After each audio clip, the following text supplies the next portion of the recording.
I previously made a video showing you the steps of progressing from getting up from the floor with two hands all the way to getting up from the floor with no hands.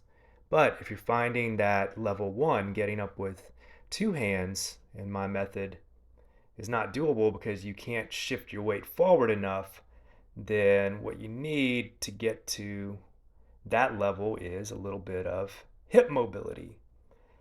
And as you practice hip mobility and practice the technique, the core strength will come along. So the first is an extended lunge. I have one foot way in front of the other. I have both hands on the inside of the foot that's in front, and I'm shifting side to side. Eventually, the rear leg, tuck the toes and lift the knee. Trying to keep the stretch somewhat dynamic with a little bit of side shifting. Pretend that you're kind of weaving your way into the resistance the muscles are giving you. That you're not going directly over the tension the muscles are giving you, but you're weaving your way back and forth. The other stretch is a yoga pigeon.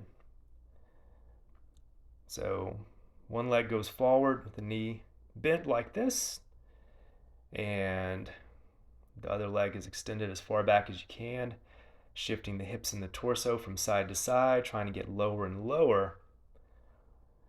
After a while of loosening up there, what you want to do is come upright, lift your hands, and push the leg into the floor. The front leg, push it into the floor in order to activate the muscles. You're activating, contracting the muscles that you're stretching so that not only do you increase your range of motion, but you own that range of motion. You're able to go into that range of motion and contract your muscles and produce force there. And then on the other side, the same thing. One leg is forward with the knee bent, the other leg straight behind, shifting side to side here. And once again, pushing that front leg into the ground in order to get a little bit of a lift, activating those muscles. After that, hopefully you're able to shift to both hands and come up to standing. But if you're able to shift but unable to come up, what will get you to that next step is more leg strength, and good old basic squats are what you need for that. Find something the height of a chair and sit and stand.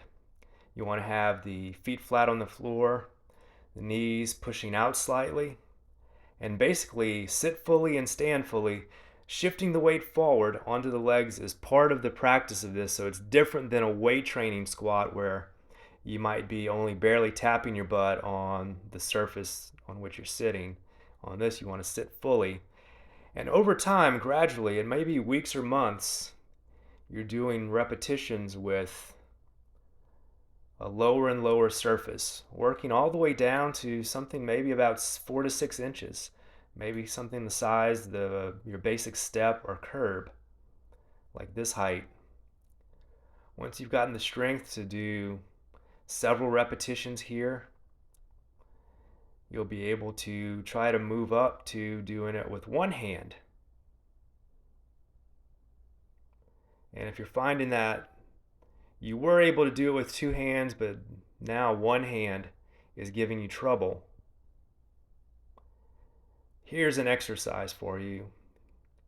You just line up a chair, sit cross-legged facing the chair, put one foot forward, shift weight forward, and then use the chair to apply a little bit of pressure to help you come up. One knee goes right above the ankle, shift weight, and then tuck the toes. Use that to come up. This becomes the exercise that will help you get to that next level. Once you can do the one hand variation without the chair, it's just a matter of doing enough repetitions with one hand helping you before you're able to get to no hands helping you come up.